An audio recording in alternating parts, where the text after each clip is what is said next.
Welcome back to the Football Referee with Emmy Hikins, Trevor Gear, and Femi Mandariola. Go over there in the first place. The corner comes over and it may or may not produce a goal or it's cleared, whatever. But it's become a bit of a mockery at corners because you see all sorts of bear hugs and pulling, and someone jumps, as you said, to head the ball and they get pushed. And even that often isn't called up by the ref as a foul. So I think there's going to have to be a bit of thought, more than a bit of thought, given to what they do. But for my part, I think if the ball comes over from a corner, for example, and someone scores, but one of these little fights going on, two players, if one of them pushes the other one over, then the penalty, depending on who pushed who over, but the goal should not stand. And I think that every time to the ref, I'd say don't go over to these players.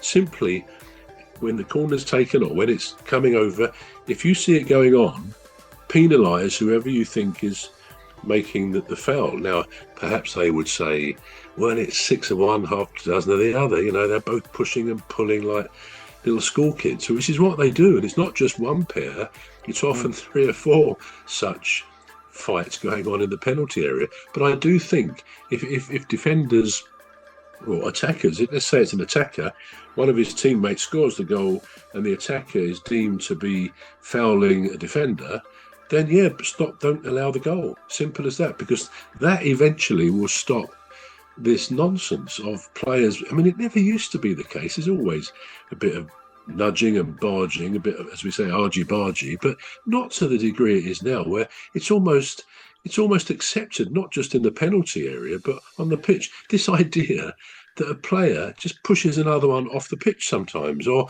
when they jump, they push them. And very often they don't get, called up on that for a foul. So I think they're going to have to get a bit tougher on this sort of stuff. But as to come back to the AFCON final, I mean, I go along with the penalty, as you say, maybe a bit soft, but the fact that it wasn't the person, to me, makes no difference. And as to the manager taking them off, again, what do you say? Would you say the players were also at fault for going off?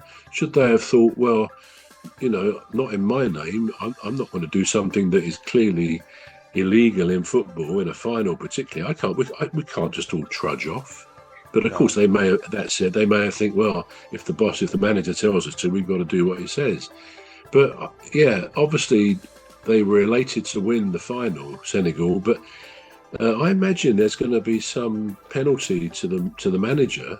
I don't think to the players, but the manager should definitely suffer either some sort of touchline ban for 3 months, but a meaningful punishment.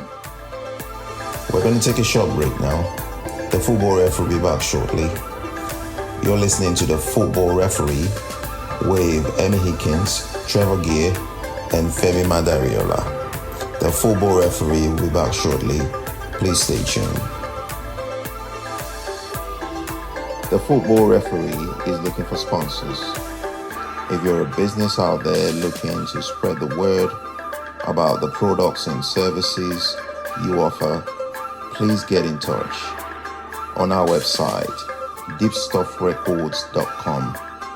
And also, if you're looking to get involved on this show, please reach out via our Facebook page, Deep Stuff Radio or Deep Stuff Records.